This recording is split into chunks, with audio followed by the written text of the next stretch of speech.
decisions, and unity in our purpose. May our actions reflect fairness, respect, and the true desire to do what is best for all who call our city home. Amen. Amen. Alrighty. I am going to look for a motion of approval on agenda. My understanding is consent calendar item number 10 is being moved to management report number 1. Anything else? That is it. Okay. I need a motion and a second to approve the agenda as amended, moving consent calendar item number 10 to management report number 1. Make the motion. I'll second. I have a motion, Mayor Pro Tem Olvera, second by Councilmember Espinoza. Roll call vote, please. Councilmember Alvarado, Yes. Prout. Yes. Olvera. Yes. Espinoza Yeah. and Gibbon. Yes, very good. This evening, we are doing our presentation for the Domestic Violence Awareness Month 2025. Ms. Barbara, you ready? Are you coming up? Oh, Miss Diane, okay. Okay, it's okay.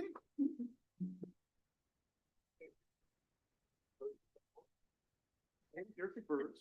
We'll go up here first and do the presentation. Oh, okay, then we need Oh, the presentation. Yep. Don't I read that here? I have the proclamation.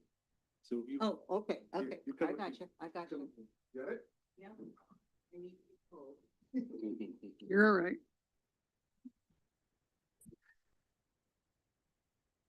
This is the resolution of commendation for the Domestic Violence Awareness Month for October 2025.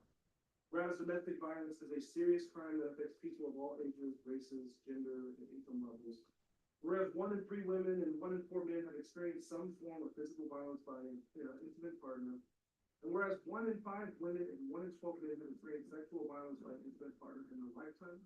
And whereas 1 in 5 children are exposed to intimate partner violence each year, and 90% of these children are witnesses to this violence. And whereas children that grow up in violent homes are believed to be abused and neglected at a higher rate than the national average. And whereas most domestic violence goes unreported, whereas Shafter joins with others across the nation in supporting victims of domestic violence and share the goals of this month's observance, and likewise support the work that private and public agencies are doing to provide the best coordinated response to domestic violence in our community. Therefore, I, Chad Gibbons, Mayor of the City of Shafter, do hereby proclaim the month of October as the Domestic Violence Awareness Month.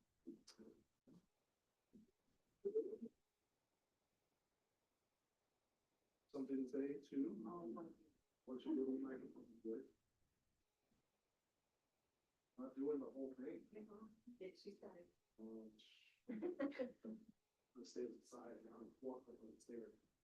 Thank you, Mayor Gibbons and council members for issuing this proclamation. In 2024, the Shafter Police Department responded to 76 domestic violence calls for service. That is lower than the last 2 years. What's helping? Community education and making resource material available and bringing a greater awareness about domestic violence. Media reports that have shared shelter details and highlighted support from local organizations like the Open Door Network and Kern County Family Justice Center. Social media spreading the message that domestic violence is unacceptable, encouraging reporting and detailing consequences. All are showing to have impact on stopping domestic violence. But sadly, domestic violence incidents are still going unreported, so the work continues. That's why each October during Domestic Violence Awareness Month, the Shafter Women's Club works to raise awareness about domestic and sexual violence in our community. This proclamation confirms that Shafter does not accept domestic violence in any form. And now I'd like to invite you on behalf of Shafter Women's Club to take the White Ribbon Pledge. Now we need Ms. Barbara. You want to stay on there?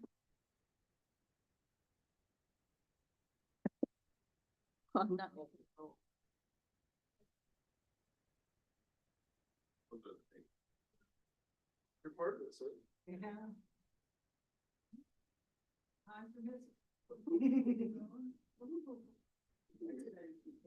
Yes, that's true. This is a White Ribbon Pledge, and we just went to Shafter High School last week and had over 100 kids take it. And it's just kind of a remembrance of what it is and what you're making a commitment to try to stop. And we had a young woman translate into Spanish for several kids who could not speak Spanish. And then she said to somebody, now tell me what you just read. Yeah, she was serious about this. So we're just gonna pledge and we'll read it together. Never to commit Students, take take silent about sexual harassment, sexual assault, or domestic violence against others. Thank you. Thank you very much. Appreciate you always.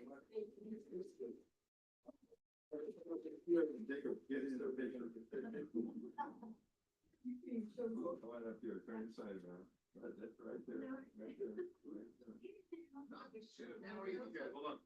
All right, get it tight, guys. I think you like it. Wait, let me switch it. Better picture, Kenneth.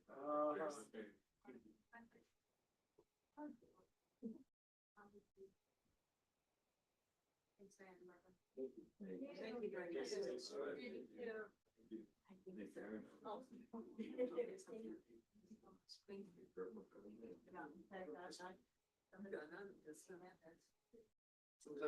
Attorney privilege. You think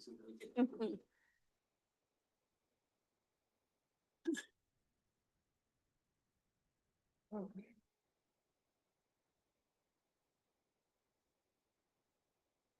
right, very good.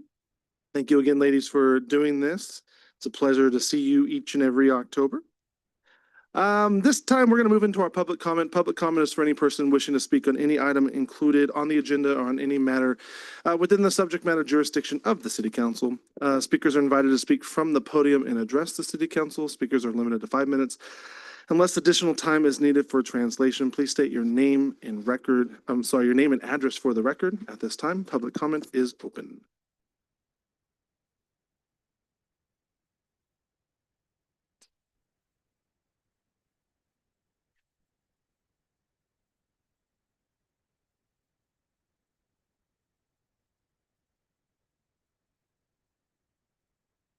I'd like to, my name is Don Lovelace, 404 East Los Angeles. I'd like to direct my comments to I understand tonight you're going to be making a decision on the zone change on the Cesar Chavez project. And I'd like to just address a couple of comments to that, if I may. I have two concerns. One concern has to do with the potential effect on property values. That would be not only myself, but it would be all those 100 or so residents in the Balfance project. And the second concern I have has to do with the traffic.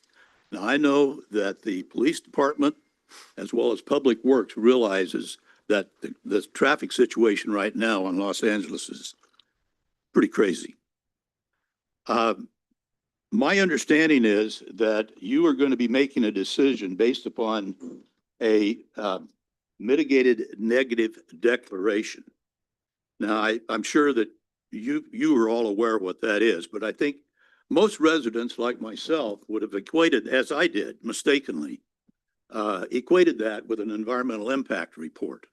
I've been instructed that those are two very, very different things, that an environmental impact report is a much more in-depth study. So you're acting on a mitigated negative declaration. I looked up the definition of an MND. You're being asked to change a zone which has been in effect for over 50 years that I am aware of, that I think will have a negative impact upon our immediate environment. And you're being asked to make this, well, this is what an MND is by definition.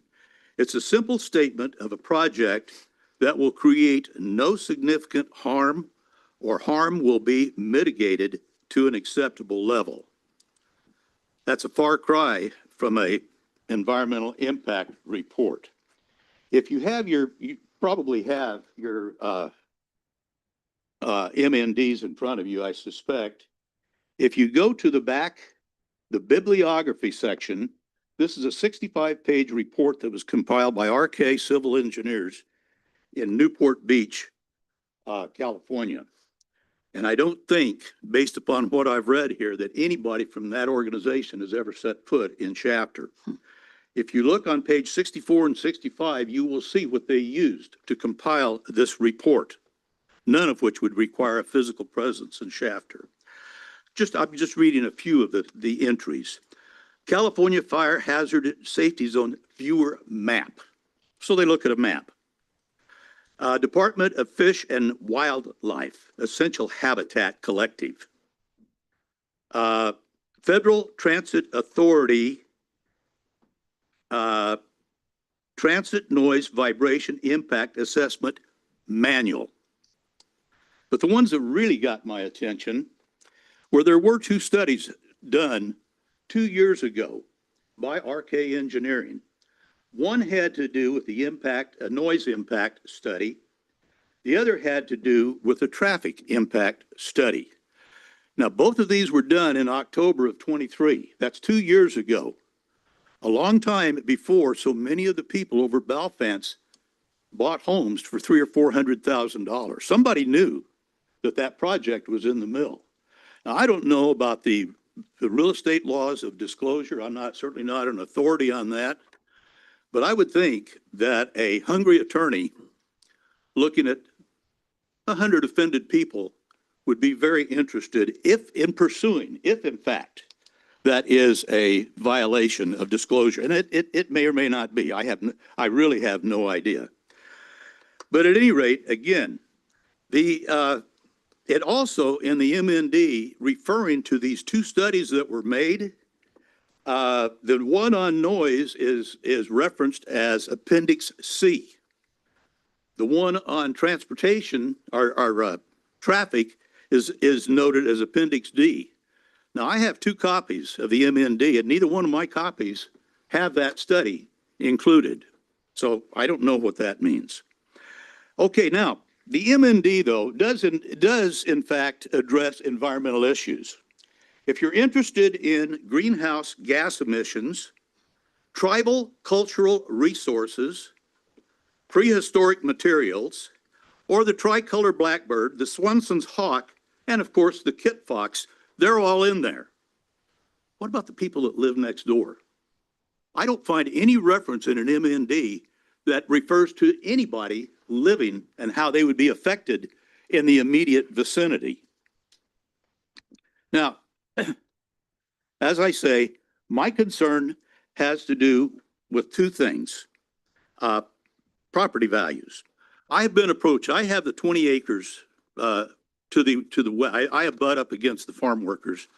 My property is 20 acres to the west of them. I've been approached by 2 major developers that are interested in my property. I'm wondering how interested they're going to be when they find out that there's 174 units of low-cost housing going in right next door. Are they still going to want to develop that property? What's it going to do to my ability to sell my property? And that brings up something else. I'm 82 years old. We have 30 seconds, Don. I'm 82 years old. My heirs have no interest in this property. Who's going to be the potential purchaser? I would say the farm workers. Okay, I have 30 seconds. I have 2 requests. One, I'm going to ask that a proper environmental impact report be conducted concerning the property values and the effect on property values, and 2, on another impact report on traffic. Now, I don't have time to read it, but in your copy of the MND, on page 54, you will find a statement that basically says, in our opinion, adding 174 units of low-cost housing on Los Angeles will have no significant impact upon the traffic issue. You can read it. You'll notice in one paragraph, there are 6 words, possibly. Evidence supports, but they don't tell you what the evidence is. Presume and may. So I would appreciate your consideration of either of those two IERs, or consider an alternative location. I know of 3 properties on Los Angeles that can be purchased. Thank you, sir. Thank you. Thank you. All right. Any other public comments for the evening?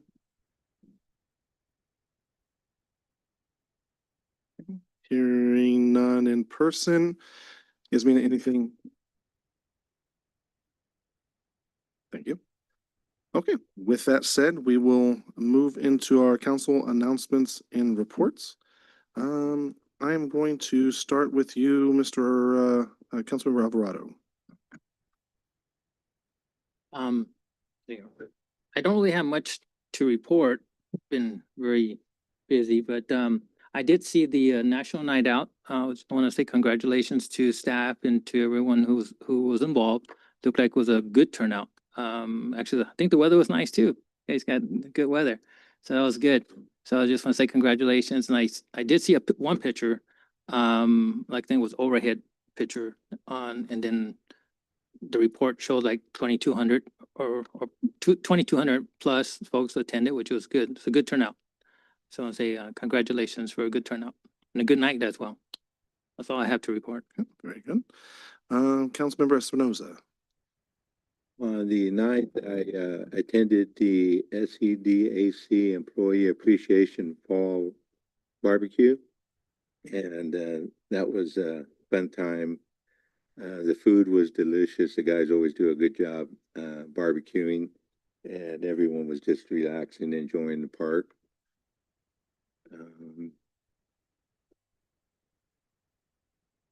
I attended on the 14th, the Shafter Wasco Compost facility grand opening. And that was right after it got through raining, and it was a mud hole out there, but I made it all the way out there before I got the switch of locations back to the Bakersfield. So anyway, they gave us an extra hour and a half to make it back into Bakersfield. So I attended that. That was a nice event. A lot of people. And then I was able to attend the Principal Partners Day at the high school. And I was only able to stay for a little bit, but that's a neat event where they actually give you a guided tour of all the things that they're doing at the Shafter High School. And love to see that the school and the students are doing great. And then,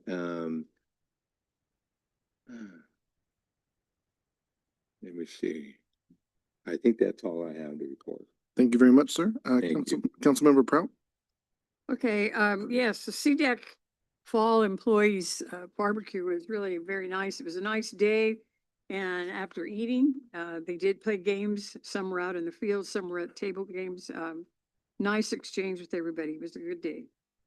Also, I went to the Kern County Law Enforcement event. It was their 37th. And you know what I should say? I don't know that I've missed very many of those. I almost want to think that I've been to most every one of them. And it's grown to the fact that they do an awful lot of fundraising for scholarships and returning funds back to cities and counties for help in safety and police work. I can say that we had a good turnout. We had some of our officers that were in the presentation of colors, along with several other local cities and CHP and Sheriff Department, very effective for the presentation of colors. There were lots of awards. I didn't write down names and all, but they recognized individuals as well as some of the law enforcement people. So it was well received too. And then on Principal Partner Day, it's always fun to go to the Principal Partner Day because they can showcase and tell us about all the good things that they're doing. And one of the good things that I wanted to mention was the archiving, which they've been working on now for a couple of years. Getting ready for the 100-year is probably what started it. And I think the success of what they're doing with the students in archiving and putting all that together is going to be a good highlight for the future. And then they presented with us a new video wall. Well, you saw it too. Oh, yeah, I did. Yeah, the video wall. That's really going to be quite nice too. And they did give us a sample of how it's going to work and the size of it. Well, it's double what the picture is there in the back. It's pretty large, and yet I think you can imagine it can be even bigger than that as we go on with it. Hadestown, we went into the auditorium and they were able to give us a little part of the presentation that they're going to do with the drama class. And if you get a chance, you should be, I don't have the dates when they're presenting the Hadestown play, but they really will show well. They've done well with the department over there. as well as the improvements in the auditorium that carries the sound. And then, of course, the campus tour, that's always a highlight. The National Night Out, I did attend. And I did watch and went around and observed, and I was very impressed with the families that showed up. I think they participated well because they brought their children in costume. They were having fun, as well as not just our PD that was in there in force. That certainly gave out a lot of information and welcomed everybody. And the dunk tank, yes. And guess what?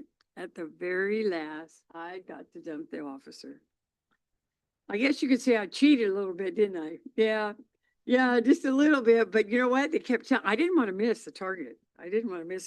So without actually having it, I did throw the ball, and it wasn't a baseball. I'll confess, it was a basketball. And so I hit it really, very well. And Chief was in the back taking a picture of it. So it was really kind of fun. And I do thank the PD, Public Works, and our HR department because of all the connections that they had to do to put this together, but it was well received, and I think it was worth all of it. And communications was involved. We've had good prior to as well as after. And then, yeah, today I did attend another meeting with Colors Committee that's working to present at the end of February. Starts February 26th and ends on March 1st. So keep your dates open, and we'll get information out soon as to the targeted events that are going to be there. And there's something for everybody. So we're going to give you another chance to come out and enjoy what Shafter has. That's all I had. Thank you very much, Mayor Pro Tem. Sure. I have some stuff today, so. Yesterday, I attended the General Plan Update Committee meeting. We continued the discussions on the land development for housing, industrial, and traffic circulation. Also participated in a food distribution on Saturday, October 11th. We had about 273 vehicles come through, fed about 601 families, and over 90 volunteers. So the volunteers, man, they're the ones that come through for us. Without them, this process, this event would not be so successful. But we thank everybody who came out and helped us out, and, you know, they made a difference that day in somebody's life for sure. And, you know, you get to talking to people coming through, and you hear their story and why they're there. And it's very touching. On Thursday, October 16th, also participated in feeding the Shafter High School football team. Fed them very well. They won the next game, the next day, which was really outstanding. So this is good. So we did that. And then just announcing that the Shafter Lions, we're gonna have the trunk or treat next Tuesday, and we received a lot of candy. So come out and get some because we have nowhere to put it. I mean, it is a lot. So thank you to our partners. And that's all I have. Very good. One more thing, Mayor. if I Yes, can. sir. I didn't scroll down far enough, but the National Night Out, I was able to attend a little bit before football practice, and it was a very nice event. Everything was spaced out in a big square, so everybody wasn't bunched up, and it was a great event to see all the equipment there. And when I was walking back to the parking lot, just the line of police cars there, it looked so tough. It looks such a neat picture. But yeah, Public Works, thanks for all the setup and the tearing down and cleaning up the park again. And it was a very nice event, Chief. Congratulations. Okay, with that said, I'll add just a few things. I apologize, I couldn't make the CDAC barbecue. We had an event with Kern High, California Crunch Day, if I say it right. And so we were out there helping them with the event for that. We've had a lot going on this month, so it's been a busy month, but it's not slowing down by any means. For your Harvest Festival, that is held at Veterans Park, correct? Correct. What time? Setup is at 4:30. The event starts at 6. Okay, so make sure you guys get out there. Parking does start to get a little crazy, so that'll be a lot of fun for everybody on that. That is Tuesday. Tuesday. Okay, and then I believe there's a community rally / bonfire happening on Wednesday. The typical almost 100 year in the making at this point for Shafter High and Wasco. It is Wasco Week. What better way to celebrate Halloween than to beat Wasco? Where is it held? That would be on Beach Avenue, and if I had an address on the top of my head, I'd tell you right now, but I don't. Where, proximity? Like by the potato shed, Handles. Okay, I got it. If you're from Shafter, you know what I just said. If you're not, then I don't know what to tell you. So that should be on the 29th. Obviously, the game is on the 31st. If you're a Rotarian, you are pushing the Ghost Tour On Sunday. on Sunday, the 26th at 5 o'clock, and that is $50 tickets, correct? Mhm. Okay. And then Sunday, also at 5 o'clock on the 26th, the Wasco and Shafter are coming together for a collaborative church service ahead of time. That'll be held at the Shafter High School Auditorium. Food trucks will be out there. They'll have games, activities out there, and then service will start promptly after that. So again, that is both communities coming together to kick off the Shafter Wasco Week. That again happens on the 26th of October. So it is rather busy. The next time we meet will be November 4th. That is an election day, more or less. So make sure you get your ballots out there. If you got a mail-in ballot, make sure you get that bad boy back. And as we tell everybody, especially with what we're getting ready to talk about tonight, your vote matters. So make sure you put it out there. With that said, that is everything for myself, and we will move into our consent calendar. This evening on consent calendar, we have 9 items. I know it says 10, but number 10 is being pulled. I'll do a quick brief read through of these items. Number 1, approve the general checks. Number 2, approving payroll. Number 3, approve the certificate. Now, if I butcher this, I'm trying my best. The certificate of recognition for líderes campesinas del Comité de Kern Norte. Number 4, did I get it right? Good job. I got a good Yeah. job over here. Number 4 is to approve the annual renewal of the Arctic Wolf Security as a service contract in the amount of $58,391.61. Number 5, authorize the city manager to add an assistant chief position within the SPD organization structure. Number 6, approve and authorize the chief of police to enter into a 3-year contract agreement with California Highway Patrol for the use of the weapons shooting range. Number 7, to adopt resolution number 3047. Number 8, adopt resolution number 3048. Number 9, approve the addition of 1 full-time position within the finance department, which is funded, the position will be funded through existing and proportionally allocated enterprise and operating funds with minimal impact to the general fund. And then item number 10, which is to approve a budget adjustment in the amount of $230,000 for legal services. That will be pulled into management report number 1. So again, I am looking for approval on the 9 consent calendar items for this evening. I'll make, 1 second. Okay, I have a motion by Councilmember Proud and a second by Mayor Pro Tem Olvera. Roll call vote, please. Councilmember Alvarado, Yes. Prout, Yes. Olvera, Yes. Espinoza, Yes. and Givens. Yes. With that said, we are moving into the public hearing. We have 1 item on the docket for public hearing this evening. It is the general plan amendment number 23-39 and zone change number 23-72. And as a reminder, this was a continuation from the last meeting. Do I need to reopen this? I want to make sure I get this right. Yes, okay. Yes. And just to clarify, since this is a continued public hearing, so you've already accepted some public testimony, it would be appropriate tonight as a continued hearing to request that any other speakers who did not speak previously be permitted to speak tonight. Speakers that have already spoken, there's just the one time. It's up to the council if you want to hear from them again, but normally you get the one time during the public hearing and that is your opportunity to speak. So what we're looking for tonight are speakers that have not provided comments on this project. Absolutely. So I know, Steve, you're out there. Instead of jumping into what it is, I'm going to open it up for public comment at this time. So at this time, we're going to open up for the public comment on general plan amendment number 23-39 and zone change number 23-72. Public comment is open. And I know, Mr. Lovelace, you've already come up and spoken in regards to this. Is there anyone else in regards to this item who is wanting to speak on it, for or against? And at the same time, I would ask Yasmina, I believe we received one moment, please.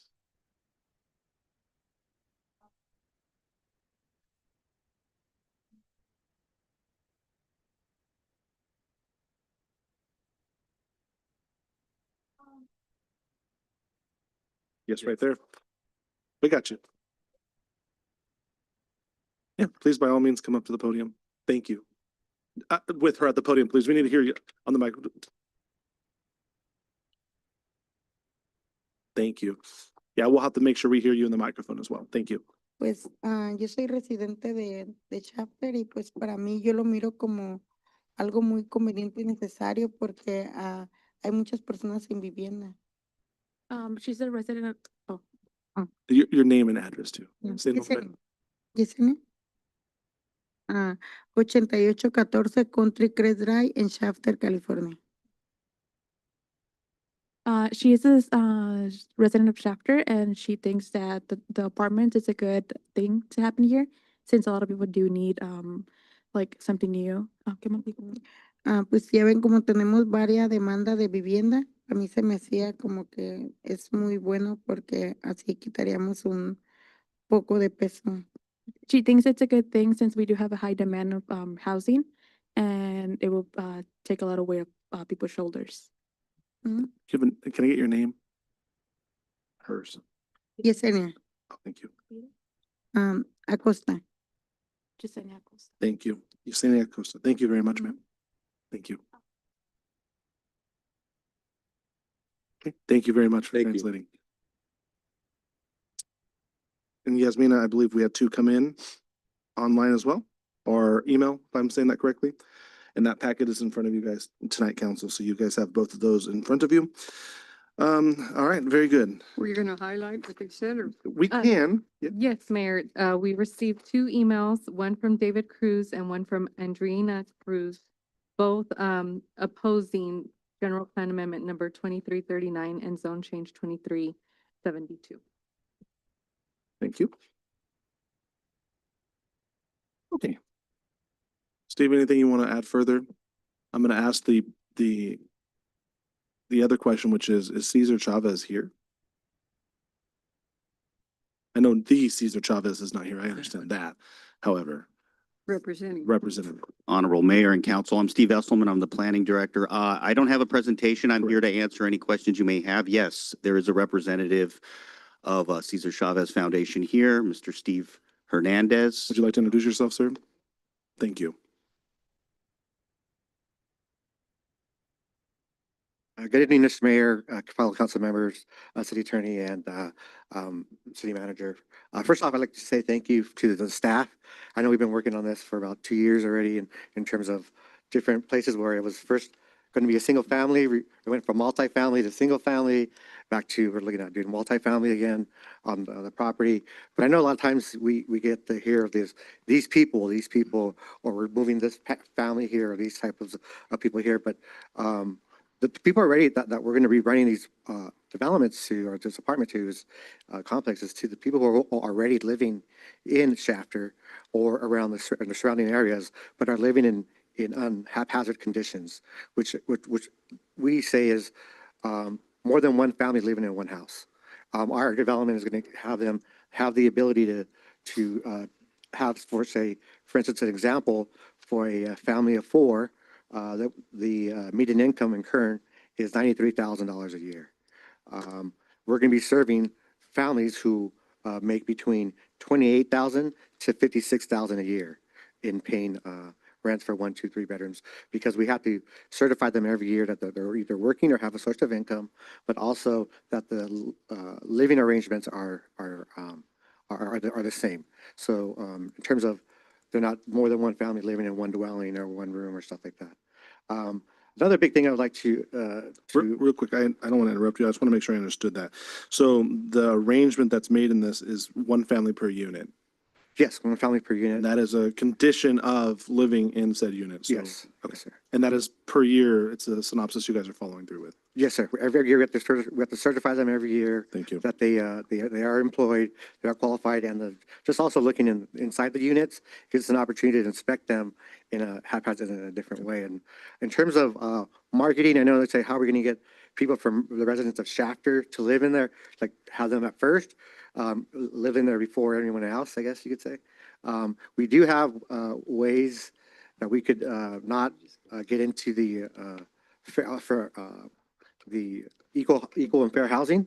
We will just market and work with Steve's department in have it market to the public in their local newspaper or local channels first before we start accepting other applicants from outside. So that kind of helps us not get in trouble with fair housing, but also allow us to hit the need overall. We are going to, for the rents, we're looking for the 1 bedrooms between 528 to 1,057 for 1 bedroom. For a 2 bedroom, between 634 and 1,269. And for a 3-bedroom, be renting them out to between $732 to $1,465. Back when Caesar started the movement, he decided to say he didn't just want to just help with the wages and the civil circumstances the farmers had to deal with. He wanted to also help out the families, and that's why he set up these different apartments throughout the state of the Southwest. So we work in California, Arizona, New Mexico, and Texas. So that's kind of where he sees the biggest escape overall, and to provide that need. And in terms of planning purposes, right now it's just a general plan. We haven't gotten to the conditional plan. Correct. Or the different phases, but it's not going to be all 177 units at once. We're going to be working with not only the council, but the community members, plus a series of community charrettes to kind of get their the feedback on what, the issues that might come up in terms of like how the design is going to be. If you need us to step away from do a 2-story to 3-story, so it's not, sometimes you have that overlooking someone's backyard. We will be very considerate in that, and you can mandate that on us that we will have those community meetings on that. We're open to that as well. All right. And I'm Steve Hernandez, the Director of Business Development. Sorry. Stay close by. I'm going to walk this through real quick. So any other public comment for the time?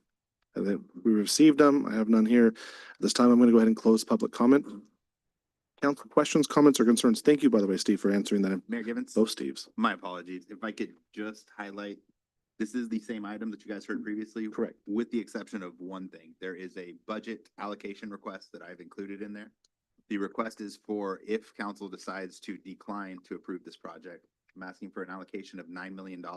That way we can cover state fines and legal defenses for the city. Thank you.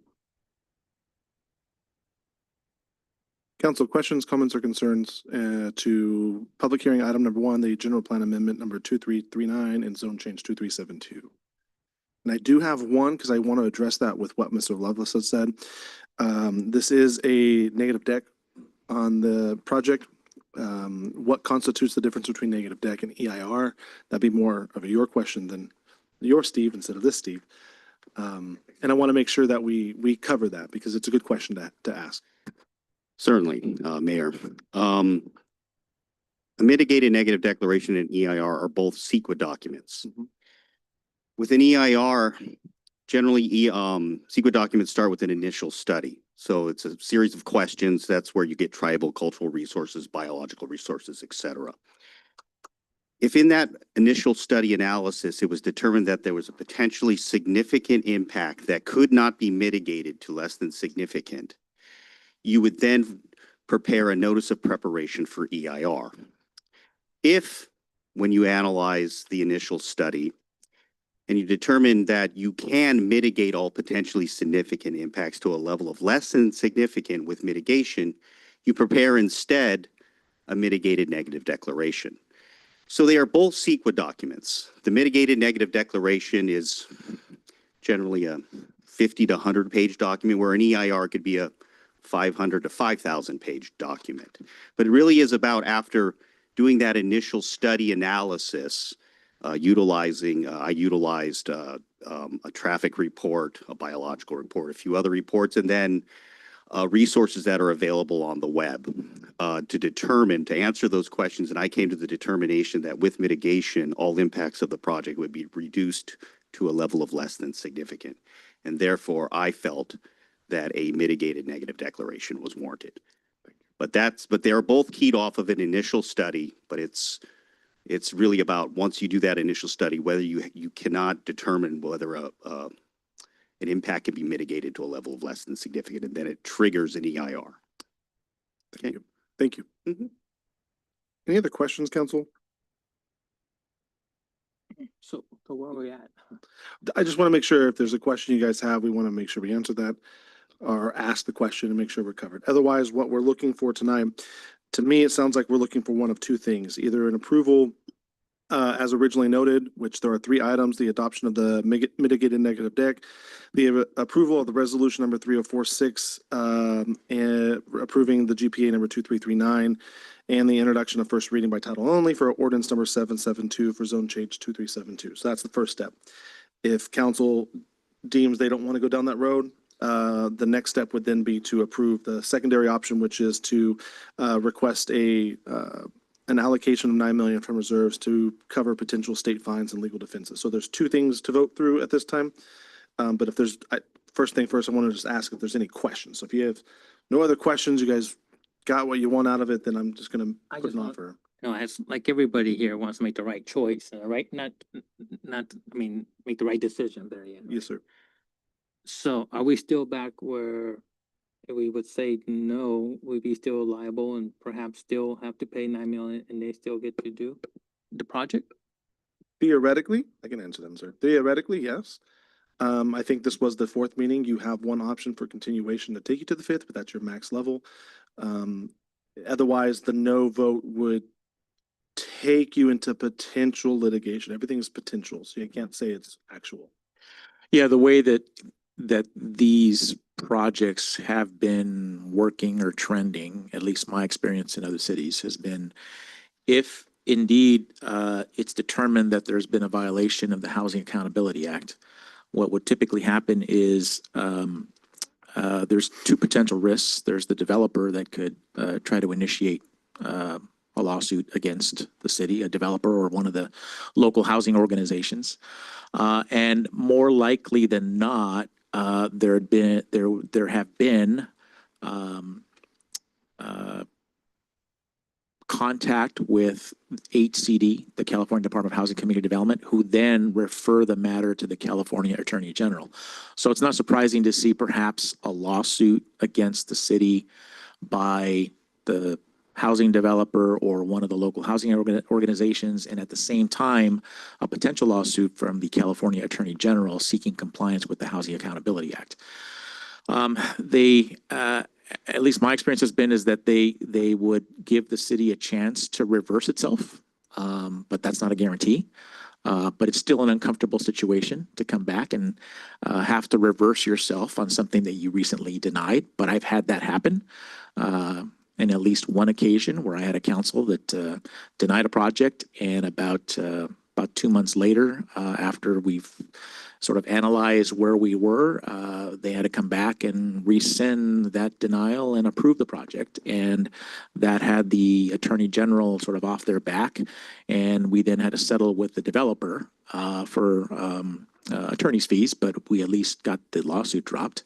But that's typically the way that these lawsuits have been going on. I pulled some of the HCD enforcement letters that have been issued to other cities where they've determined that there was, at least in their opinion, a violation of the Housing Accountability Act. And they're all pretty similar. They all explain what the violation is, and at the end, they kind of explain what the potential penalties are for violation. And it's exactly what I've explained, which is, look, we could refer the matter to the Attorney General, who could then take you to court and have a judge force you to approve the project. And if you don't, there still could be the matter of fines of $10,000 a day up to $100,000 per month, and still force you to approve the project. And so that's kind of, the cities are caught in a really tough spot. Yes. That's the unfortunate part. You have a question. Yes, ma'am. You mentioned something up here earlier, about considering, excuse me, about, I don't want to get in a debate, but about considering, a way that you could have a project that's not going to affect some of our concerns. And our concerns are not, they're not, they are real. They're real only because, and I commented last time on the same thing, is the noise that it comes, the traffic that's there, the invasion because of 3 stories. There's just a lot of reasons, and I believe all along our community, and I've been here for a long time, we've wanted to have housing for all people. It doesn't matter where you come from. It doesn't matter what incomes you have. And we've allowed that to happen. We've had self-help houses. We've had all kinds of different housing. We've had Amelia, which is right next door, that is built in there. You know, can you even say you extend what they have somewhere? But to go to 3 stories, that's only one thing that bothers me the most, because we don't have 3 stories in this community. And I don't want to see 3 stories in a community. I think when you start to build even a two-story, you need to design it so that you don't invade on everybody else. I mean, the noise that's going to generate with so many people and so many cars concerns me. It concerns me a great deal. So many houses that are packed in there that bring such a large number of people concerns me a great deal. And that's what our community is saying. And yet by law, we're now being told that we really can't deny it. We're going to lose it anyway. We're going to lose the battle if we're going to carry the battle. And it's going to cost us a lot of money. It doesn't make sense to me. I don't like it. And I think it's most important that we begin to look at our future and see what we want for our future and change who we elect in our state level. It has to stop. It has to change. I don't know of any city that's been in agreement with anything like this. You shouldn't have to come forward and tell us how to design our community. I can tell you honestly, when we had a housing element consultant come to us, I told him I thought it stinks. It stinks because you're coming in and telling us how we can design our city, and it's not right. We've always planned our city very well, and we ought to be able to have that choice. So it's hard to sit up here and be able to vote in support of this when it's being forced down. It just isn't right.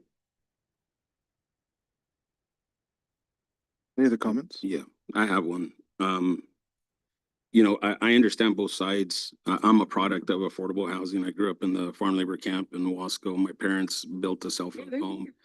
There's great people that come out of it. There's bad like in anything.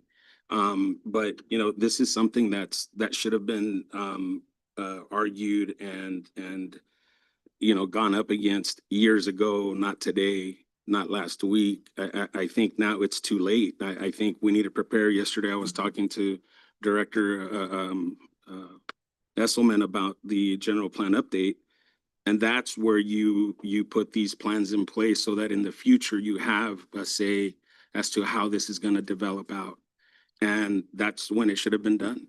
And to me, to allocate $9 million to fight something that we're going to have to do anyway, I think there's other options. If we have a slush fund to do that, then I think there's other options to use that money for if that's the direction that we're thinking of taking.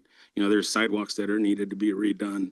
You know, we're talking about maybe having our own fire department. This is a large sum of money that could be utilized for something a lot better than trying to fight something that we're not going to win.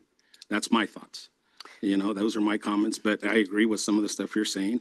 But that's where we're at with it. Okay, I need to just comment on that because it isn't too late. It isn't too late. We were able to design, we were able to offer, and we were able to have available for everybody. And it wasn't just Shafter that they're looking at. They're looking at changing all the growth in California. And it doesn't have to change that way. It just doesn't have to. So it wasn't too late. We need to stop making those laws up there that tie us into that. It just, you know, that bothers me. I have a comment. Great there. deal. By all means, sir.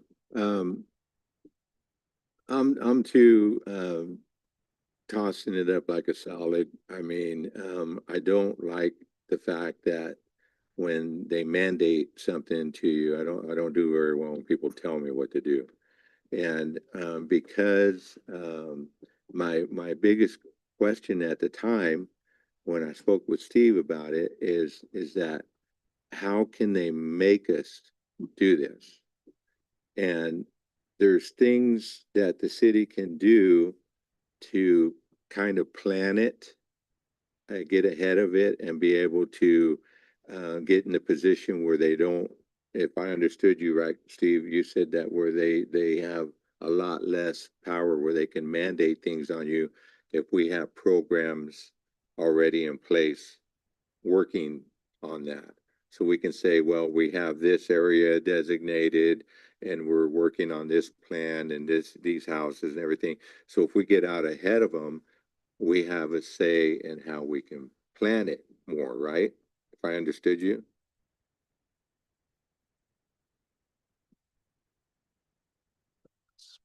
Councilmember Espinoza, you're correct. You do that through the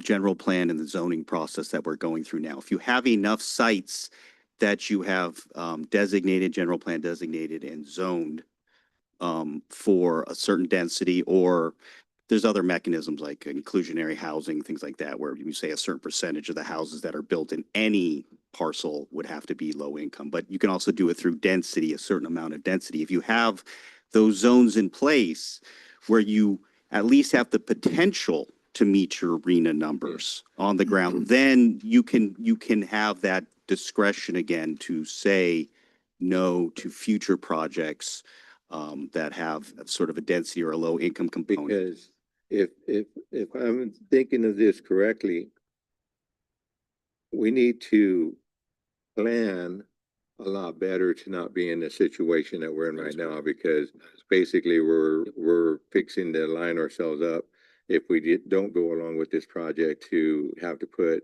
$9 million aside to fight it. Potentially. Worst case scenario, yes, sir. You know, and I agree with Councilmember Olvera. This isn't this council's, it wasn't this council's decisions, but yet we're having to deal with it. And if there's one thing that I didn't like about that when I first got on the council, was one of the first things that we came up with something from all the way back in 2008. And I'm like, wait a minute, how come they didn't figure something out? So that's kind of the bad position that we're in. We're between a rock and a harder spot, and you know, this water has got underneath the bridge on us, but we need to plan a lot better, because I don't like 3 stories either. It doesn't fit with the whole town. It doesn't, and then you're gonna condense that many people in that tight of a spot. It's not a good idea. That's why I think we gotta plan a lot better. May I answer real quick? And that's why I got the general plan update going. Yeah. Because our last general plan update was 2005, close to 20 years ago. Yeah, see, that's not acceptable. I mean, thank you for doing that, but we had to reel that in and be a lot better at that. Right. Yeah, so when we did it, 23, I was 2 years in, 21 is when I started. So I understand maybe it should have happened the mid 15s, but that's a 10-year plan. You know, I mean, I don't want to second guess anyone else, but I definitely knew that we were ripe to have a general plan update so that we could do that advanced planning for the next 20 years and pick where we wanted to grow, where we didn't want to grow, and how we wanted to grow. Yes, sir. Yep. Thank you. So my question is, because it appears, I don't want to spend $9 million, and it appears we're gonna have to go ahead and vote this in. Does that mean that we still have to have this project, or it can come before us as to a plan that they could adjust? Someone can adjust and make those adjust to satisfy some of our desires, so that I'm not opposed to doing a project. And you and I've talked often, and you know where I'm coming from too. And because of what he had to say when he came up here, we don't deny a lot of those remarks that he said. I mean, they're legitimate. We need to have housing. We all know that. But to come and force something that's so big, that involves so much, and has caused such a division, you know, maybe that, I mean, you can have the zone change, but yet the developer can come in and still adjust it. Well, absolutely. And I think that's what he was saying. Well, right now we're getting the base zone in. We're establishing the rules of the zone. There's rules for an R1 zone, and if this is approved, there's rules for an R3 zone. But yes, that preliminary site plan is not the end of it. It's going to have to go through formal site plan review, where it's going to be vetted through public works, engineering, building, planning. And like I said, even in my staff report, I even said there's also going to be a defensible space component where the police, which a lot of times are not a part of this process, but because of the uniqueness of this project, they are going to be a part of that process. And I think I heard from the representative from Cesar Chavez that there is a willingness for them to sit down and work with us, and if need be, work with the council to address your guys' concerns when they finalize their site plans. I believe the community has spoken, so that's what you needs to hear. I believe the no was the charrettes, and that's actually a really good way of looking at that. I do want to say Steve, thank you so very much for answering those. You answer questions that I was looking for. I may be the odd duck here, but I also view myself as maybe a different generation, and I have no problem with three-story. The look of it, I think, looks fine. The three-story, I did not have a problem with either. My concerns, you answered through what you were saying. I was concerned of living conditions. I was concerned of how this election process would work. I was concerned about how involved you were going to be with the community, or if it was going to be a force. And yeah, I agree. I do not like having things forced into both of your guys' points. Yes, this is something that happened and it was allowed from a council passed. I do believe with what we've been going through on the GPA updates, as of last night, you can identify where everyone's talking about having these locations at. I think it's great. Moving forward in that direction, knowing that we can have that put in that place makes a lot of sense to me. So again, as far as the look is concerned, I don't really have as much concern on the look. I had more concerns on how it was going to be managed, how we were going to manage the living conditions. Multifamily in a single apartment is a lot. And this makes a lot more sense as you have kind of described that. Do I really want it in that location? No, not really. I think with the housing that's happened in the area, it makes it hard for the property values to work through that. But I would say to the other side of this, if I'm correct, there are proposed tentative tracks in those areas that have been existing since like 2008. So it's not like it's something that's going to be out of the blue, but there are property owners who were looking at building housing tract there anyway. The only difference is we're going from single family estate lots to condensed, right? R1 to R3. And I get it. So I thank you for answering the questions. And I really do hope to see you guys are working in the community and actually listening to all the voices in the community. I think there were some who were willing to speak tonight. Thank you for those who were there, whether for or against it. Thank you for saying that because I think that's important to have. And I think if the community has the opportunity to share and work with you on that, that's going to be what's the most important thing. When it all falls back on what community is, which is who we are, and you work with that, it makes things a lot easier. Especially working with our officers, we want to make sure that they know what they're going to be up against as well. Okay. Any other questions, council? And if none, then I'm looking for, let's start with the initial, the three items that are on here. I'm not going to read them again unless you want to read each one. No, just the ordinance. The ordinance title. I am looking for. It just, you don't have to search for it. It would be with respect to the ordinance, an ordinance of the City Council, City of Shafter approving zone change number 23-72. Yes, sir. So I am looking for a motion and a second for the public comment item number 1 for the general plan amendment number 23-39 and zone change number 23-72, as well as the ordinance number 772 approving the zone change. I'll make the motion. I'll second. Okay. A motion by Mayor Pro Tem Olvera, second by Councilmember Alvarado. Roll call vote, please. Councilmember Alvarado, Yes. Prout, Yes. Olvera, Yes. Espinoza, No. and Given. Yes. Okay. Thank you very much to both Steves. And I don't know if you guys planned that tonight or what. But thank you guys very much for talking. And I'm hoping we will keep seeing you. I will tell you my frustration on the last meeting was nobody from Cesar Chavez was here to have that conversation. So please be around. All right, moving into our management report items. The first item will actually be the item that was pulled from consent calendar, which was item number 10. Consent calendar item number 10 was to approve a budget adjustment in the amount of $230,000 to the legal services appropriation for fiscal year 2025-2026, increasing the total budget from $834,000 to $1,064,000, and authorize the finance director to allocate funds as necessary to support ongoing and emerging legal matters. Now, I believe this was pulled by Councilmember Espinoza. Mr. Espinoza, questions on this? Yes, I have a couple of questions, Mayor. What is a legal services budget? Yeah, I'll take this one. So the legal services budget that we establish each year and we bring to council is for approval of what we estimate to be the total impact of legal services in a particular year in the city of Shafter. We've had some changes and some movements, particularly on some of our other cases. As you know, currently we have BBK as the city attorney with Marco. We also have separate counsel that is assisting on Williams Sonoma and other counsel. And then, 834, is that like an average, pretty close to what we normally spend? Is that high? Is that low? So in comparison to last year, and I'm trying to pull Roger's email as quickly as possible, what ended up happening last year is we actually exceeded the budget on legal by, I believe, about $200,000, but let me just verify. Yeah, it's actually just a little bit under, about 190,000. Total legal fees came out to about $810,255. This year, the budget was set at 834,000 with the hopes of incorporating all of the legal costs, but like I said, we've had some extras. And just to further clarify, so what we're talking about here are the extraordinary legal costs. The city has a legal services agreement with my firm to provide general city attorney services, what I do on a day-to-day basis.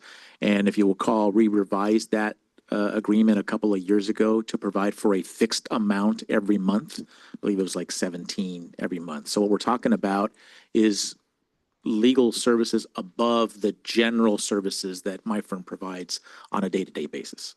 Okay, okay, so, we're asking for a $230,000 limit increase?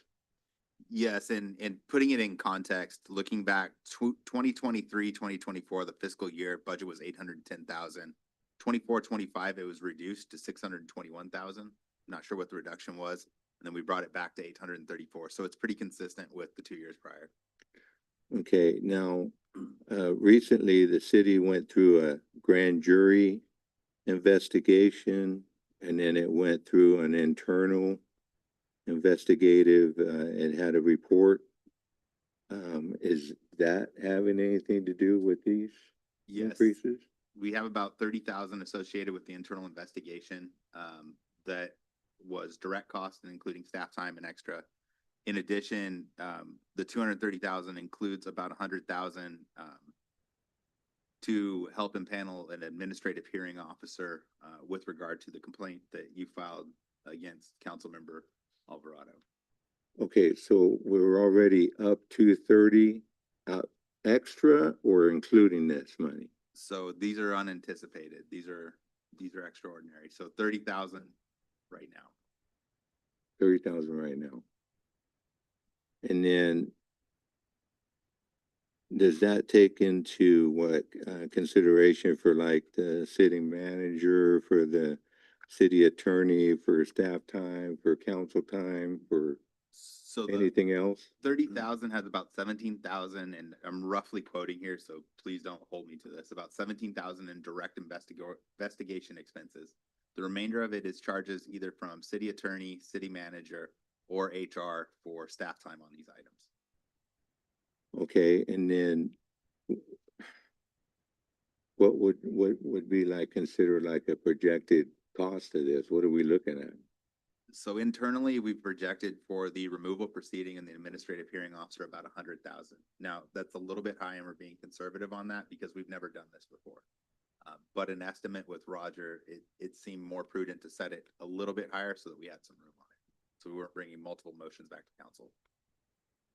So that'd be 130, and then, any litigation that's gonna go on outside of that? So, and this does not cover, I mean, anything that happens outside of that, I'll have to bring back another appropriation to you guys. I think that's all I got. Thank you. Any other questions, comments, or concerns? All right, I am looking for a motion and second for consent calendar item number 10, manager report number 0.1. Yeah, I'll make the motion. I have a motion by Councilmember Prout. Do I have a second? I'll second it. Okay, I have a second by Councilmember Espinoza. Roll call vote, please. Councilmember Alvarado, Yes. Prout, Yes. Olvera, Yes. Espinoza, Yes. and Gibbons. Yes, thank you very much for your time. Thank you, city manager. Moving into management report items, the next item on our management report would be the resident access to data on police activities via Citizen RIMS Community Portal. Chief? Yes, sir. Good evening. Evening. Chief Brandon Milligan. Good evening, City Council or Mayor, City Council. The item before you is a presentation on Citizen RIMS that has been revamped by our dispatch supervisor. Little background, Citizen RIMS has been used for several years and provides information on various crime activities, including arrests, stolen vehicles, and missing persons. Unfortunately, the community portal has not been widely advertised to our citizens. So I'd like to thank Councilmember Olivera for suggesting that we present the community portal tonight, and we will also engage the community through social media. I would like to now introduce our dispatch supervisor, Lori Meyer, who has revamped the platform to provide Citizen RIMS with more information regarding the police department activities and available services. Why, thank you, sir.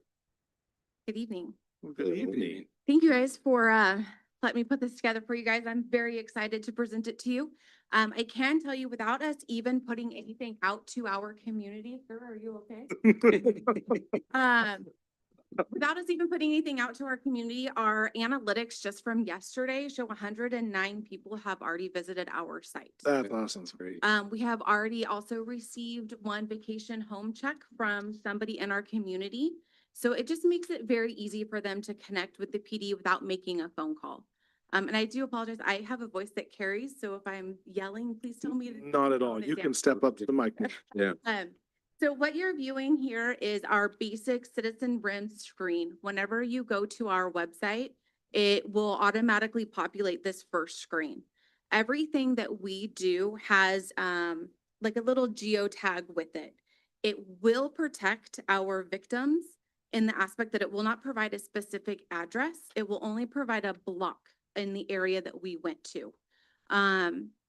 So everything is kind of color coded. Most of them have a little symbol that goes with it. And if you click on it, it's going to let you know this is the event that we went to, such as a traffic stop, a car accident, stolen vehicle report, things of that nature. If you see anything that has a little plus sign, that just means that there were multiple incidents within that same general location. But if you click on it, it'll give you the same thing. It will go ahead and it will list everything that happened at that location. Over on the left-hand side, these are selectable little buttons. I don't know how to go through my. Oh, thank you. I'm like, where's the, Citizen RIMS, there's a growing demand for communities to access law enforcement information and public records, and maintaining agency transparency is crucial in fostering a positive relationship within our community. Yep. I am a firm believer that accessing Citizen RIMS is going to provide that transparency that not only the council is looking for, but also our citizens.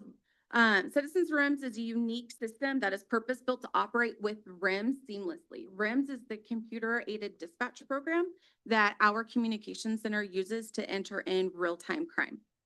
The integration allows for accurate data and comprehensive information to be uploaded to Citizen RIMS platform hourly, and it is designed that way to protect our citizens, to protect our victims, and to protect our law enforcement personnel.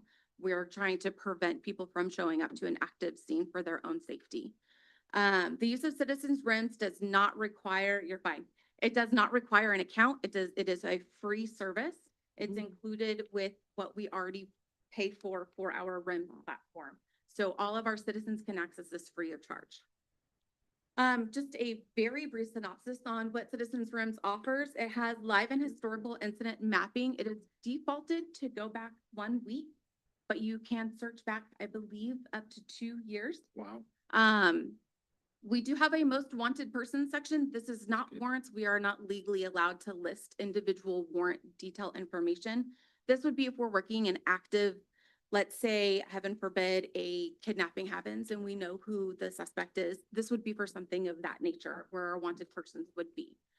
Missing persons, stolen vehicles, any arrests that our agency makes. We have press releases, stop data statistics. That is something that is mandated by DOJ, and now it's readily available to our citizens. Crime statistics, as well as online vacation house checks and online directed patrol requests. The difference in those, yes, sir.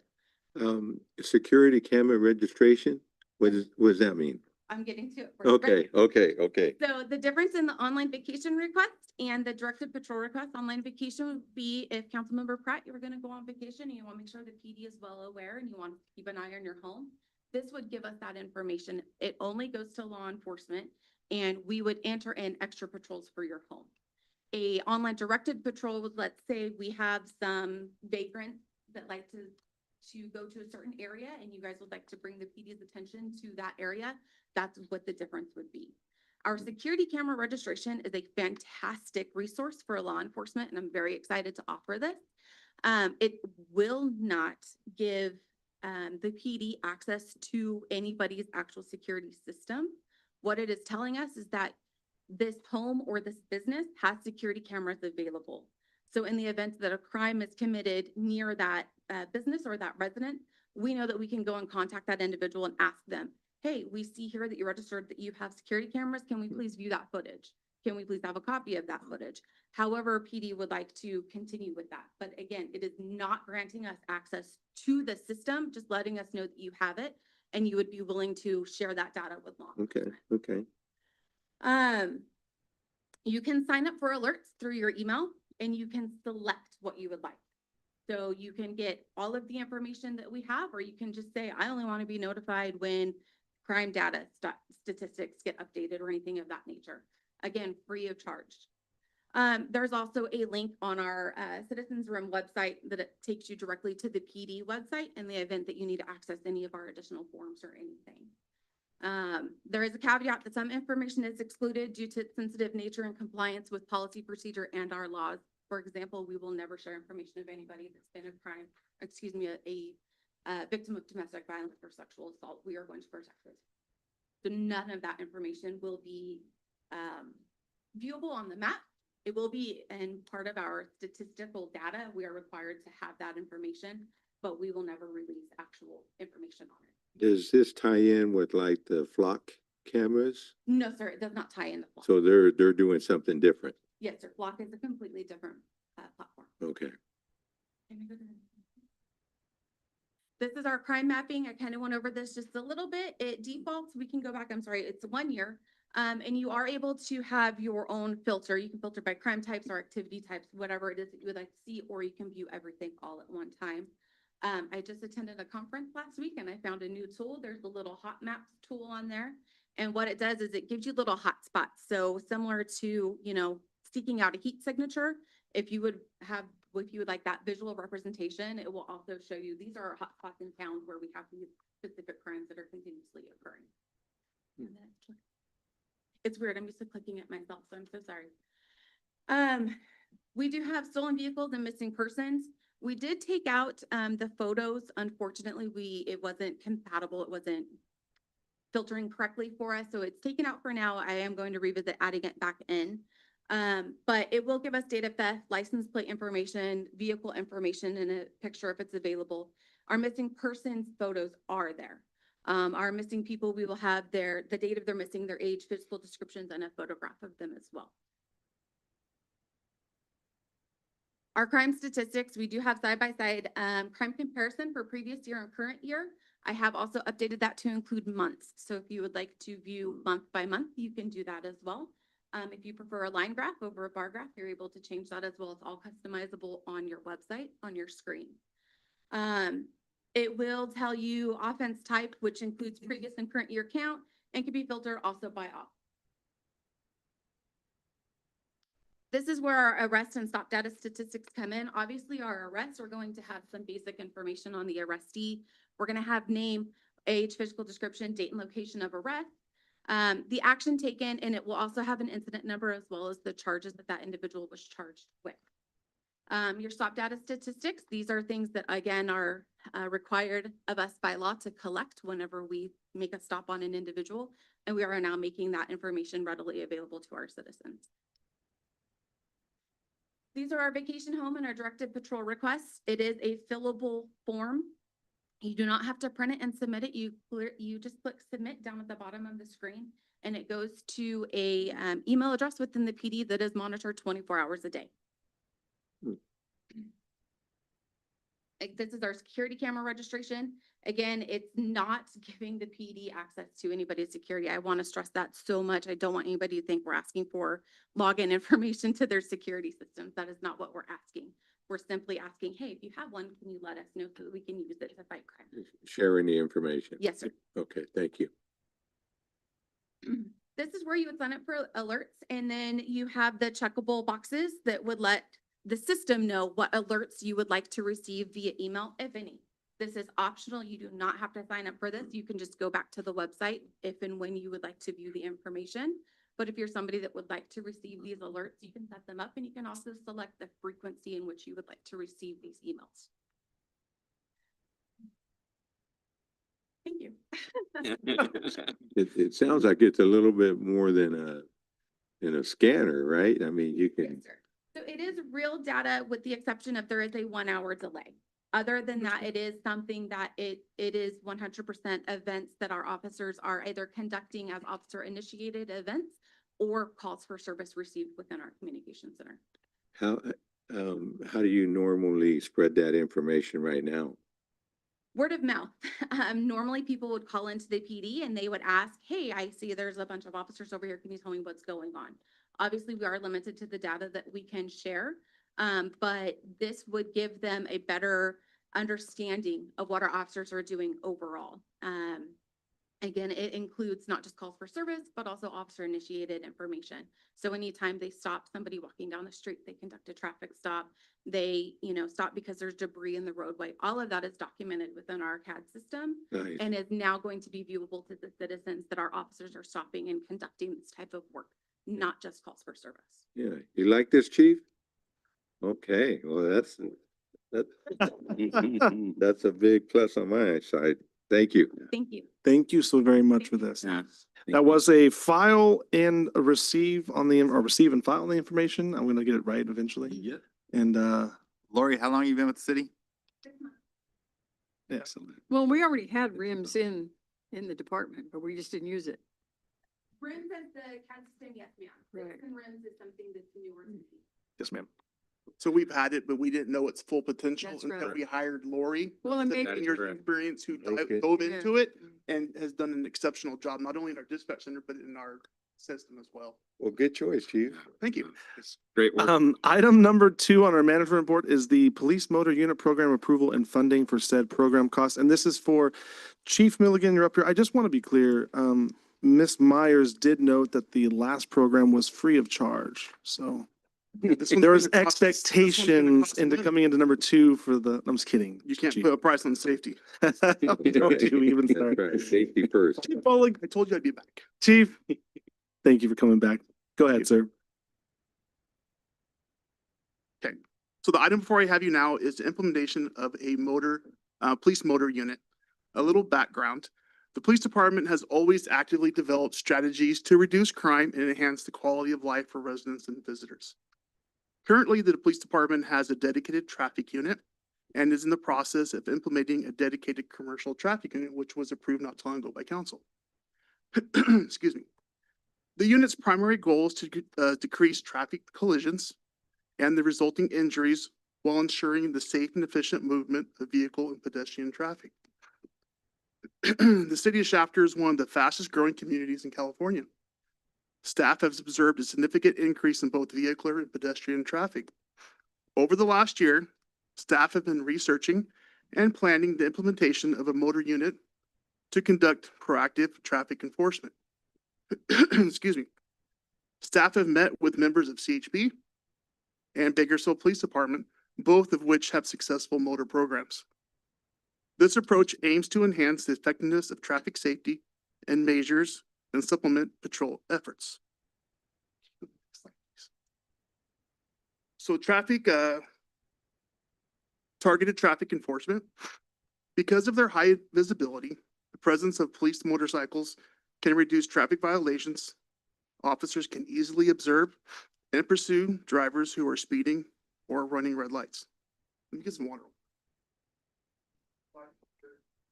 Getting nervous. It's the Harleys. That's the Harleys. The Harleys. Let's not talk about that. Maneuverability and speed. Police motorcycles are better able to weave through traffic jams to respond to accidents or emergency situations. This reduces response times and allows officers to quickly assess the situation. Accident investigations. An officer on a motorcycle can arrive quickly on scene of a traffic incident, start the initial investigation, and direct traffic, which can help prevent secondary accidents. Adaptable patrol. A motor unit can navigate terrain that is inaccessible to patrol cars, such as narrow streets, footpaths, parks, and large public grounds.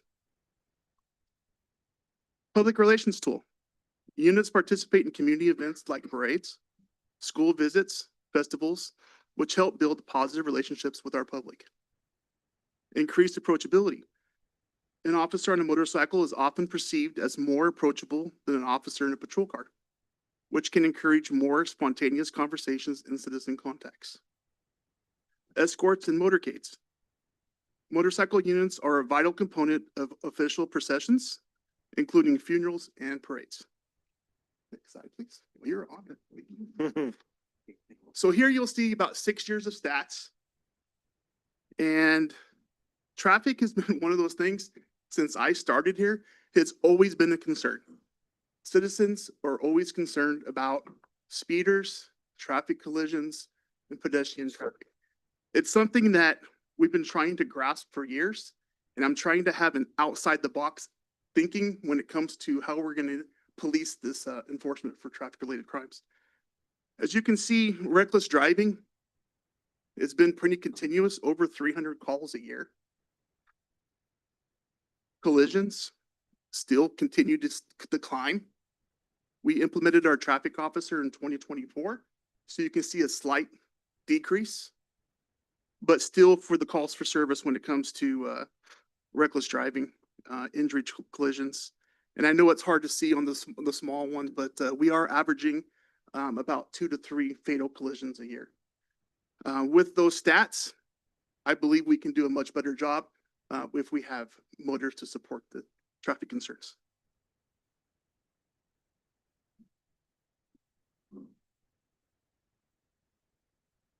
So like I said, staff has been researching this for about a year.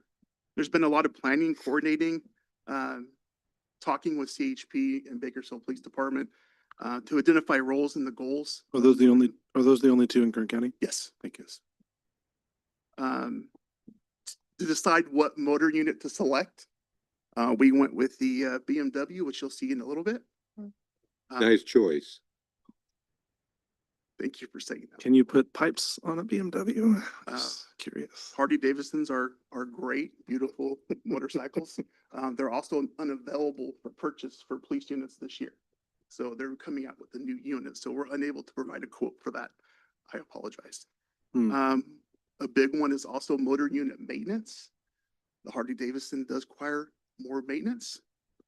And the BMWs can be on the road for up to 150, 160,000 miles, which is long life for a motorcycle. Very good. We also talked about training, equipment, and also attached to my staff report is a policy procedure that we want to implement in our current policy manual. And I was surprised that a lot of agencies do not have a policy manual when it comes to motors, but we decided to elect to go ahead and do it. That's good. Some of those policy considerations are adverse riding conditions. Obviously, it's raining, foggy, we're not going to put somebody on a motor. Identify the performance measures, pursuits. Motorcycles can pursue. However, once a unit arrives, then the motorcycle will fall out and the unit will take it over. We went over repair and maintenance, supervisory, uniform, safety and equipment, certification and continual training, personnel selection, records and maintenance, specialized functions, training, unit organization and function.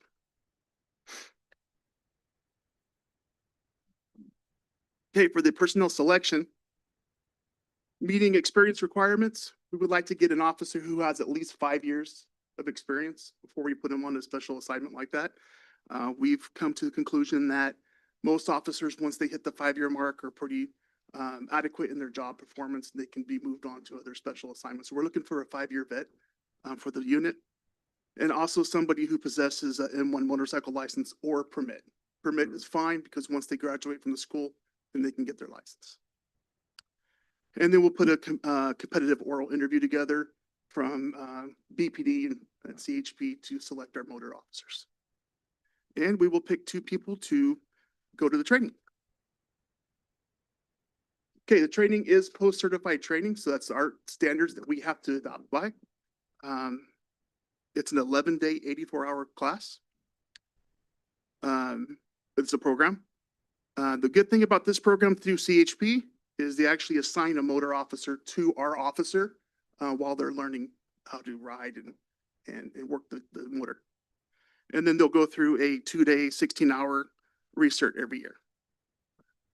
Next slide. Here you will finally see the motor selected.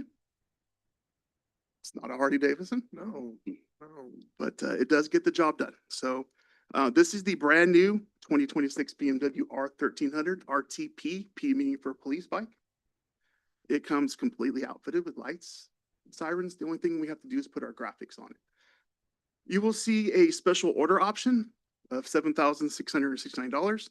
That is all safety components that the BMW has that the Harley does not have.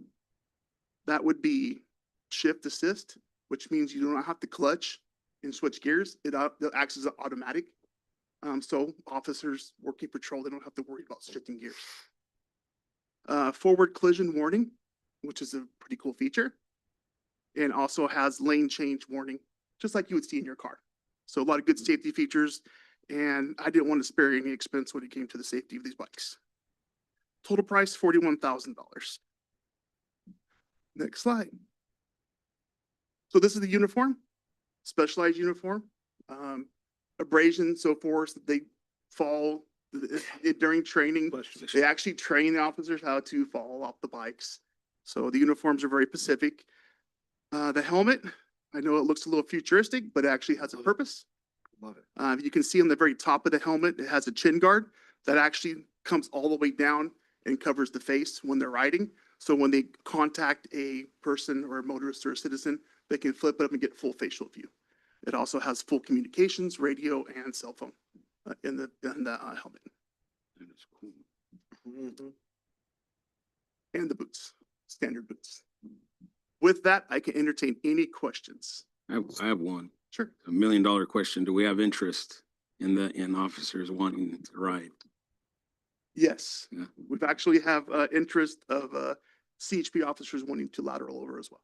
Is that right? Yes, who are current That's motor good. officers. Current Harley officers? I know. They ride BMWs. Yeah. Okay, okay. Chief, so each officer will be assigned a motorcycle? Yes, it'll be a special unit to where they're assigned a motorcycle, but we will also have a traffic SUV available if there's inclement weather problems. Yeah, one of the other things, a little side note, from National Night Out was I saw your new pickup. Yes. And I was wondering if you wanted to elaborate a little bit on that. It was a nice looking pickup. I would love to. So the pickup actually arrived a little bit early. That's for our commercial traffic unit. It goes to paint and body next week for the white doors. And then I was told that the outfitting would be done in September of next year. So I made a phone call and we're actually going to ship that truck out to Phoenix, Arizona to have it outfitted in the next couple of weeks. I could drive it over there for you. Oh, Lord. That would be great. I'll get you a fuel card. Lights and siren? So 2 units, 101,729.06. When are you anticipating units to actually arrive if approved? These motorcycles are readily available. Once we place the order, they can immediately start outfitting down south. And I would anticipate these bikes being ready for officers to start school in January, February of next year. Deployable probably second quarter next year? Is that what you're looking at? Or are you going to try to get deployed by the end of the first quarter?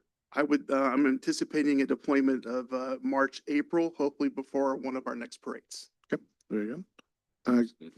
You know, a question that I might have is, we need equipment even for our patrol units. So here we're gonna get 2 for the price of 1 car. Huh? Actually, for the price of 66% of a car, correct? So the price of the vehicles outfitted completely out the door, about $74,000. Right, but after we add all the other extra equipment. So these are actually 101,000 for 2 completely outfitted bikes and equipment, helmets, boots, uniforms, everything. Yeah. So you're looking at You about can almost get 3 $50,000 for the per price of unit one. and officer outfitted. Holy moly. Nice. I mean, we got to the point where that has to be, because you know how I felt, we're really ready, but yeah, you know, we're ready because of the growth that we have and the distance that we have. Yes, like I said, I'm completely concerned about the traffic related problems, just like some other community members have already got up here and talked about. We're fully aware of it. We've already added the traffic officer, the commercial traffic unit, and I believe this is really going to help us. These officers are capable of writing 40 to 50 tickets a day. Getting in and out of traffic is going to be, it's just going to be a really good positive thing. I really do believe that. And that's why we spent so long researching it and finding it. You have to do that with the unit. I know. You did? And it'll That's what I'm help saying, our we- e-citation program as well. They'll be You know. outfitted with this as well. And they'll work both the core and Gossamer? Yes, the game plan would be also to work the residential areas, where we have problems, the highways, anywhere that there's concern, the high schools, the schools, education, outreach, all that kind of stuff goes with the program. Because we have two, then we'll scatter one shift and one the other shift. So my game plan would be to stagger them. They could be working the same day together. They wouldn't be riding together. But we can put one in the south area of town and one here. So that's why I want two. So we can actually have a unit at different locations at the same time. And if one of them goes down, we can still have a motor unit available. Chief, we're using the piggyback provisions to waive the purchasing requirements for the purchase of these motorcycles, right? The piggyback. The piggyback. Yes. Yes, I will confirm that we are. Thank you. We're staff saving, yes. Okay, any other questions? If none, I'm going to look for a motion and a second for said item. I'll please. motion. A second. Okay, I have a motion by Councilmember Espinoza, a second by Councilmember Olvera. Roll call vote, please. I'm sorry, Mayor Pro Tem Olvera. My apologies. Roll call vote, please. Councilmember Alvarado, Yes. Kraut, Yes. Olvera, Yes. Espinoza, Yes. and Given. Yes, and congratulations, sir, on 2 BMWs. All right, item number 3, the last item on our manager report this evening is the Chess Garden Project Change of Funding Source. Dr. Franz, good evening. Good evening, Honorable Mayor, members of the Shafter City Council. You have before you an unusual staff recommendation in that this is the recommendation that we shift the burden of funding a project from the federal government to the Shafter General Fund. So I want to acknowledge that up front, and also acknowledge something that I've learned in my time in government, and I'm sure you have as well, that there's often a high price for free money when it comes to the federal and state government. In this case, the price is exacted in time and a loss of control. So this is a project that I started working on in December of 2021. And this project is still not built.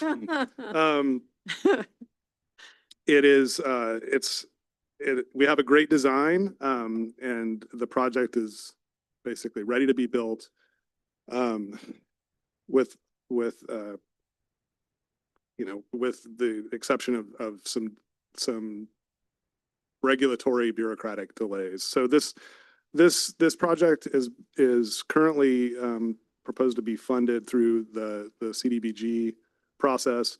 The county has a role as an intermediary in the distribution of money from the federal government to our city. And its role is also to provide technical assistance. And so that process has been ongoing. It's delayed the project significantly.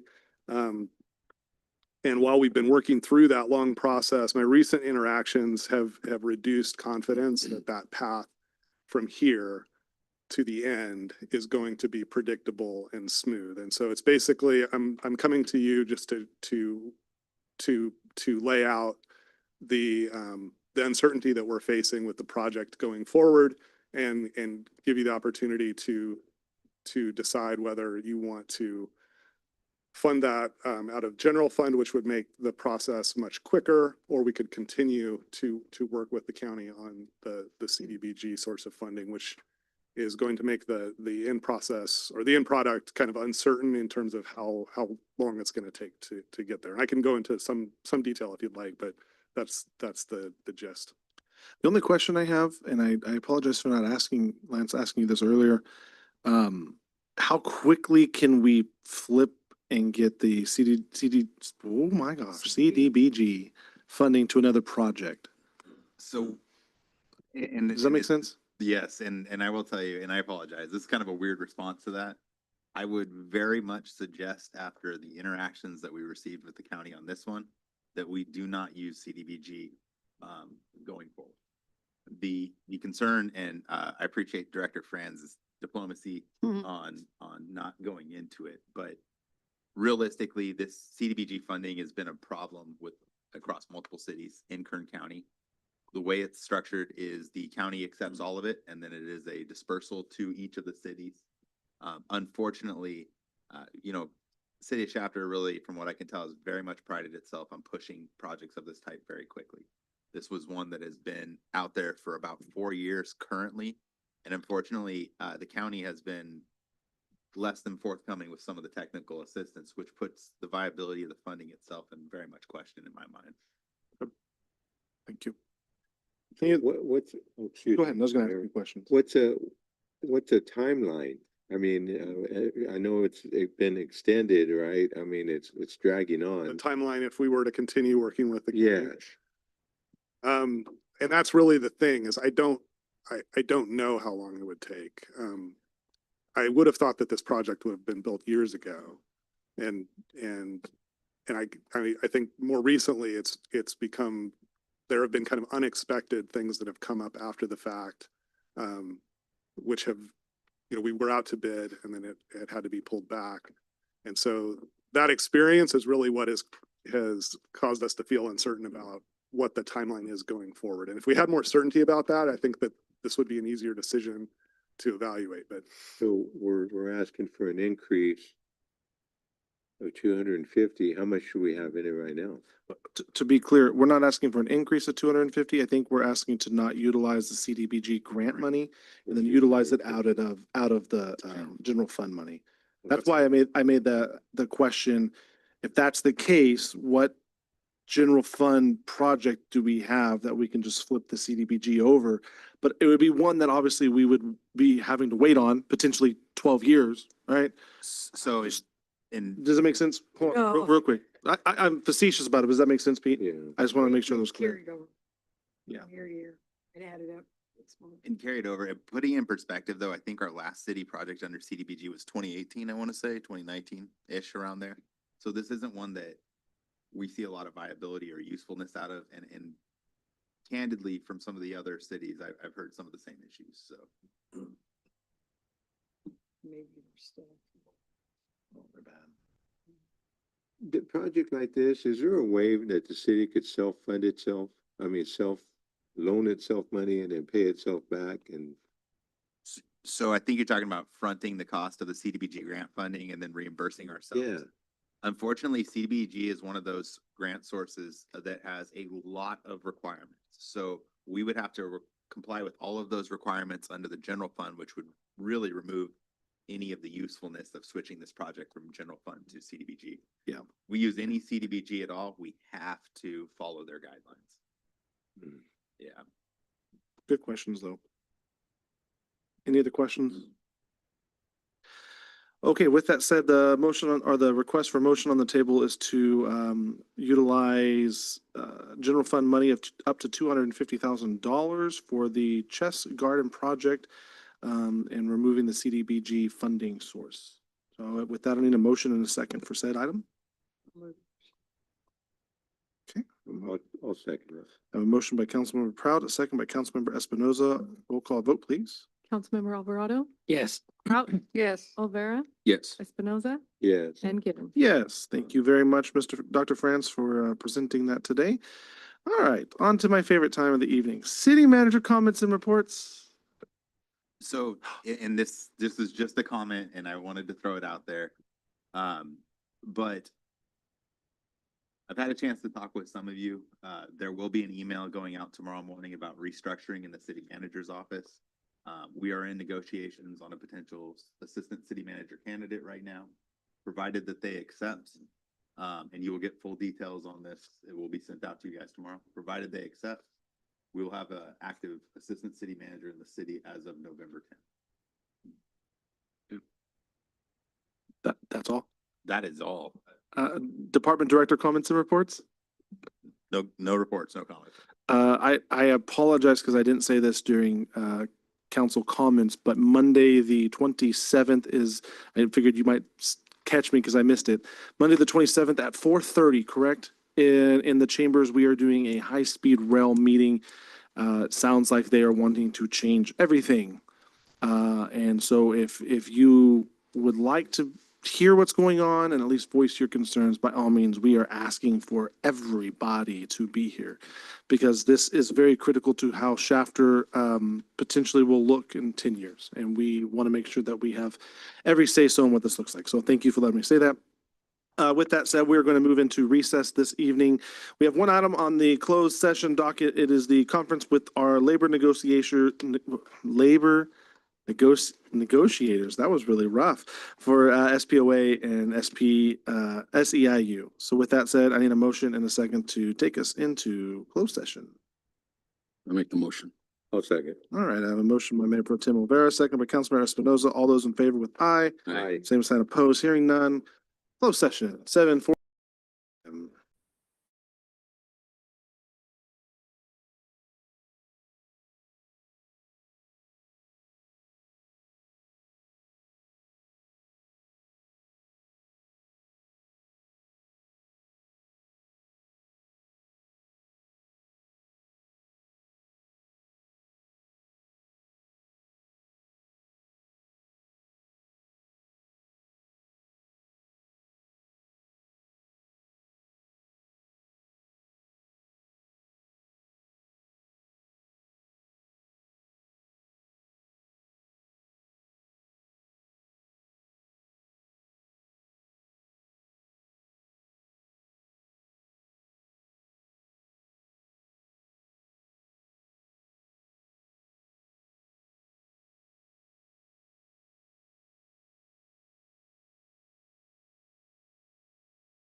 Okay, welcome back from closed session. I'm gonna look, oh, hi, Marco. I'm gonna look to our city attorney to lead us out. We missed you last. Thank you, Mayor. As you mentioned earlier tonight, City Council recessed into closed session. There was one item on the closed session agenda. It was conference with labor negotiators concerning the groups listed on the agenda.